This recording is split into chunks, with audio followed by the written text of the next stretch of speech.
So let's take a tour of our Fall Guy Replica stunt truck. What you see behind you is actually a 1984 Chevrolet half-ton long bed 4x4 that we've converted into a lookalike GMC 2500. One of the most iconic and important items for a Fall Guy truck is the Fall Guy Stunt Association sticker, and we've got it. The other iconic item for a Fall Guy truck would be the paint. This particular truck is in the correct paint. Believe it or not, it's not a General Motors color. This is like 1978 Chrysler Cordoba brown, and this gold is from like a 1978 Renault truck. So the colors are not what you think they would be.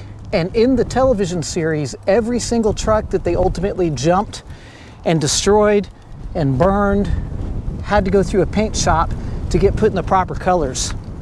We are sitting on a rough country 5-inch lift up front, 4-inch in the rear, and these are BF Goodrich 35 by 12.5 on 15-inch. Those are actually Toyota rims, but it turns out that the older Toyotas like this and the Chevy with a 6-bolt pattern is the same bolt pattern. So that worked out really, really nice. This emblem right here, in our case, it's an amazing graphic that replicates the original Sierra Grande 2500. These things are unicorns. I guess like maybe only one model year or something they use this particular emblem that happened to be on the Hero trucks in the TV series. And thanks to Kevin Webb, we have a very, very unique and special Sierra Grande 2500 sticker emblem for our Fall Guy stunt truck. That's a super nice touch. The roll bar in our truck is obviously not correct for the TV series truck, but I made that out of a running board, a Nerf bar, and I picked up a little extra 3-inch exhaust pipe, made some flanges, cut them on there, and we have a magic roll bar. If hindsight were, what it was, I probably should have come down here at a different angle, but at the time it made sense what I was doing, and you know what? It's in there, and that's what counts. Let's come around back. So I've mentioned before that my goal with this truck is to get about 7 out of 10 points as far as looking as accurate as possible to the TV series truck. Typically in television productions and movies, the trucks and cars that ultimately go off the cliffs or do the big jumps and stunts, if you look really, really close, you'll notice that they are missing certain things. At a glance, they look right, but you keep looking, and something's different. No exception here. So with that being said, as much as possible that I could keep it accurate, I have, and where I needed to deviate, I did. So here's an interesting point right here. This tailgate. This tailgate, I know, bothers a lot of people. It bothers me because you're looking at it and saying, why in the world is it gold and brown and it's not continued all the way around? Well, believe it or not, that's how they did it on the television show. They actually had the brown tailgate. So a lot of people, when they build Fall Guy replica trucks, they will go ahead and two-tone the tailgate as well. But in my case, I was trying to keep it correct to the TV show, and believe it or not, that's how they do it. And honestly, it was easier, and maybe it was easier for them when they were putting them through paint and stuff for production. Now, something else on here that's not correct, the GMC should be orange instead of the red. This is a newer GMC emblem. But the GMC should actually be on this side of the stainless steel trim on the tailgate. This is a matter of practicality for me. We got this off of a Chevrolet, and on the Chevrolet they had a bunch of holes and stuff over here already where it said Chevrolet, and it just worked out to cover the holes up and put the GMC emblem over here instead of having it over here and then have a bunch of holes in it. So that is, okay, but it is what it is. We do have the correct dual tank bed.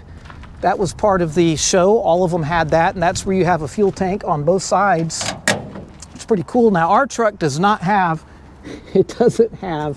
a fuel tank in here.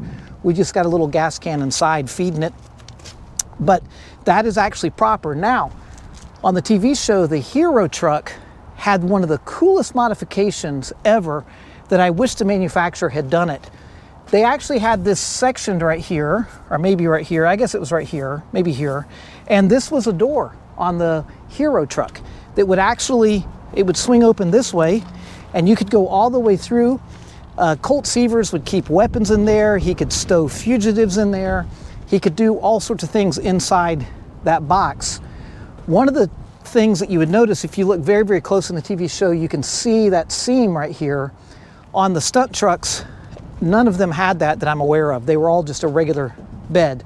So in a quick glance when you're watching the show, if you don't see that seam, you're looking at a stunt truck that's getting ready to do something amazing. So for the Glacier View 4th of July jump, we have to remove all the glass from the truck. If you watch some of those, go on YouTube, there's plenty of videos that people have taken of the jump. Sometimes, like the urethaned in, the glued in glass, you'll see them just take a hammer and bust it out. But this was a lot easier because this glass is held in with a gasket, goes around the front and rear window. When we got the truck, the rear window was already out, so that saved me a lot of time and trouble. In the front, what you do on these old trucks, there's an insert that pops into this groove, kind of holds everything tight, and then you can actually lift the windshield out. So we were able to, and the windshield that was in here was busted anyway, so we're able to get that out. I just put the rubber back in here to make it smooth and make sure that you couldn't cut yourself or anything in here, but that glass is out. I gutted the doors out, so everything's removed out of there. And if you come around here, these are the correct style mirrors for the truck, totally correct mirrors, but I couldn't have the glass in them. So we actually did a little insert here with this aluminum tape over a plastic corrugated panel that's glued in there, and kind of looks like a mirror. I found myself looking in it when I've been moving it in and out of the garage. Of course I can't see anything at all, but that has been made safe for the jump. In the back, the tail lamps are just plastic. This isn't a problem. And actually, of all the tail lamps that I've had around, these are some of the nicest ones of all the trucks that I had. I got a little compound in there. I got to clean that up. But those are going to be fine where we're going. Around front, I love these lights. These were an Amazon deal. And, I kind of had a choice of no lights at all or putting some kind of fake thing in there like I did in the mirrors. These are just super cool. This is a composite plastic lens, and these things are going to be perfectly fine for going over. Who knows, they might even survive. I doubt it. But those lights have a composite, and of course these are just plastic as well. So all the glass is out and it's 100% safe. So the other thing we did, I actually had some lights that were in one of the donated trucks for this. These are the old school KC lights up here, actually made in Japan, tells you how old they were. But those had a glass lens in them. Had to get that out. In the TV show, the truck has two lights like that, and then it has two rectangle in the middle. And of course, it'll have a crash bar and have two 8-inch lights up front. But they always have them covered in the TV show. I don't really recall any episodes where the lights are burning and they're running. So they typically say super off-road on them. We might detail that in later, I don't know. But those have no glass in them as well. So it is completely stripped of glass, a little bit of plastic composite, certainly nothing that we have a concern about that's gonna break at the bottom and anyone's gonna get into broken glass. All right, today is April 20th, 2024. I took delivery of this thing at the end of November 2023. So roughly about 6 months in the making to get where we are today, which is really record time. In the meantime, I've been working full time and taking care of life and doing everything like normal. And we've been doing this whenever I've had some spare time, taking a little time off work. But I mean, 6 months, it has come a long way in 6 months. When this first came to me, the engine was incomplete. We were missing a carburetor, distributor, and a few other goodies up front. So it wasn't gonna run. We were also missing doors, fenders, hood, grill, bumper, all that was gone. Basically, we had a bed and a cab when we started this process with an engine and transmission sitting in there that was partial. We ended up having to go around and scour around and look for other parts, obviously. Important part of this project was to keep the actual build cost money to a minimum, because at the end of the day, we're sending this off a cliff, right? So we got very lucky and we ended up with 3 other trucks that were donated. 2 of those trucks were in south from here in a place called Anchor Point. And with those trucks, we were able to get the trim on the tailgate, the mirrors, the quad headlamps, the front bumper, so forth and so on. There was quite a few parts there that really, really benefited us. We also had another truck, a 3/4 ton, long bed, manual transmission truck that ultimately donated the doors. And so from the 3 trucks that were added to this one, we were able to put this one together. And that was a lot of bits and pieces. But what did we have to do to actually put this together? Well, we had to do a lot. So these fenders were completely rotted out, which is very common of the square bodies. We had the common rust in the cab corners and down along the rockers, very, very common. We also had the very, very common rust back here. There was, you know, you could put your fist through. There was no quarter panel right there. Very common things. It was important to me in this build to not just fill it full of foam and tape, but I wanted to be able to have some freedom to break some rules, but actually fix it in a semi-permanent way that would stand up, you know? And I think we did that. We actually ended up taking a scrap Dodge Ram bedside panel, which is high-strength steel, and took that piece, recycled it in multiple different areas here in order to fuse it into this mild steel and create patch panels. So I'm very proud of the fact that on this truck, when you open the door and you look in here, the rockers are solid all the way through. This is all metaled up in there. Our doors, these doors were hosed. I mean hosed. Dents, and they were bad. They were rusted down around here and at the bottom, and this one had massive impact damage to it. So I had a lot of fun breaking a lot of rules, straightening this metal and welding this up, but that is all solid right now. The fender was a real trick because both of them were missing a section up here, and it turned out in our Dodge Ram, in the top of the bed rail, we had a boxed in little 9-degree section, which with a little bit of creativity, I was able to get that put in here and create that lip. So there we go.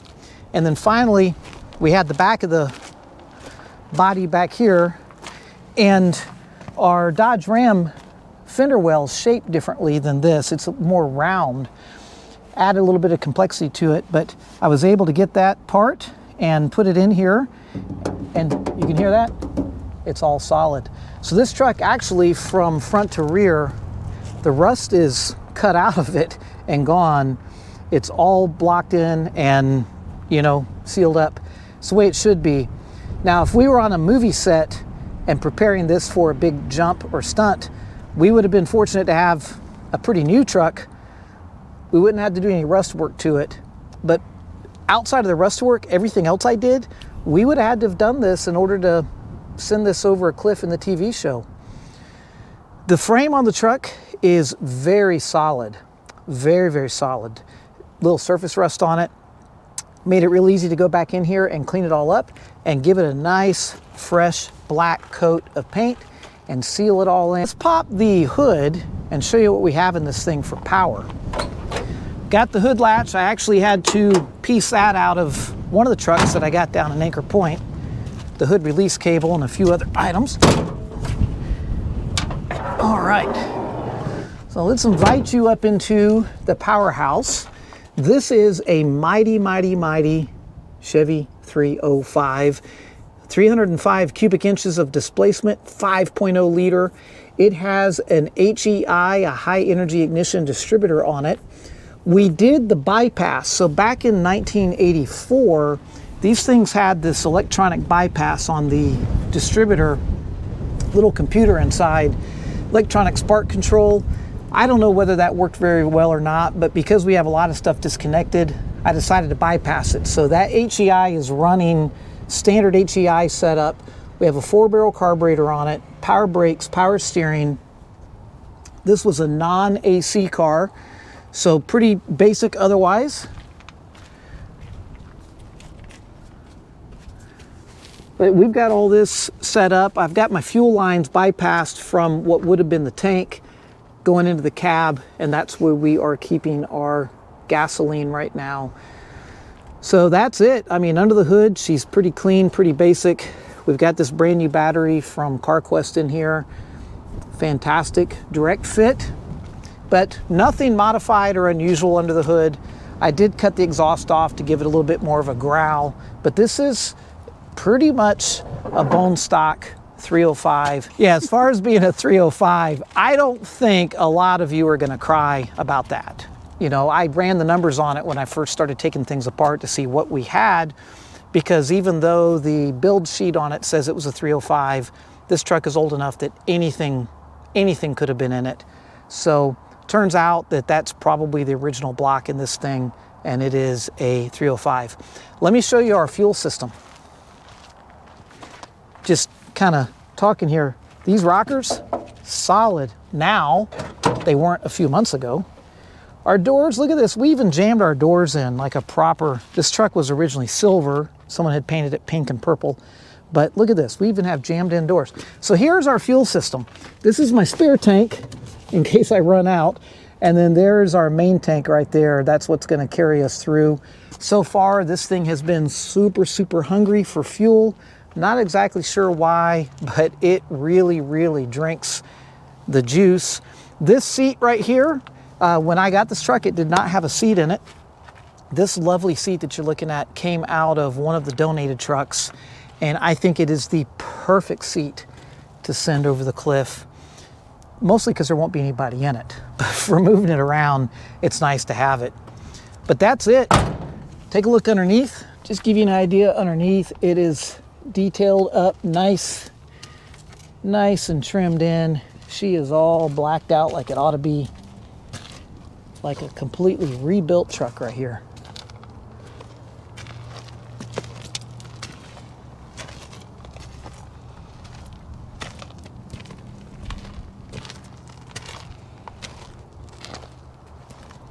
So one of my last videos, I showed you how we went in here and did this bed liner. This is the high-tech bed liner spray. Thank you to CarQuest here in Alaska. They made this available, and it really, really made a difference in here, from that old pink and purple stuff that was in it to this beautiful finish.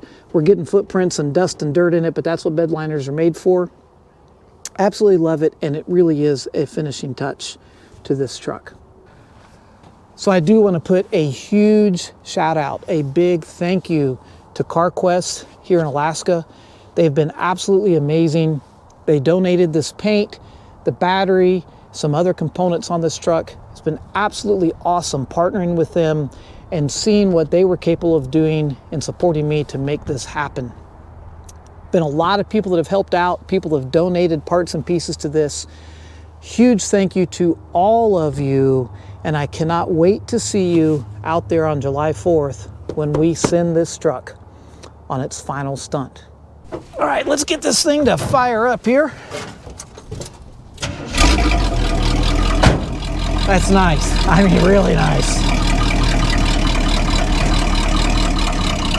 All right, here we go.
gas. Hang on, babe. I believe I'm out of gas. Whew. Smells like you're flooded.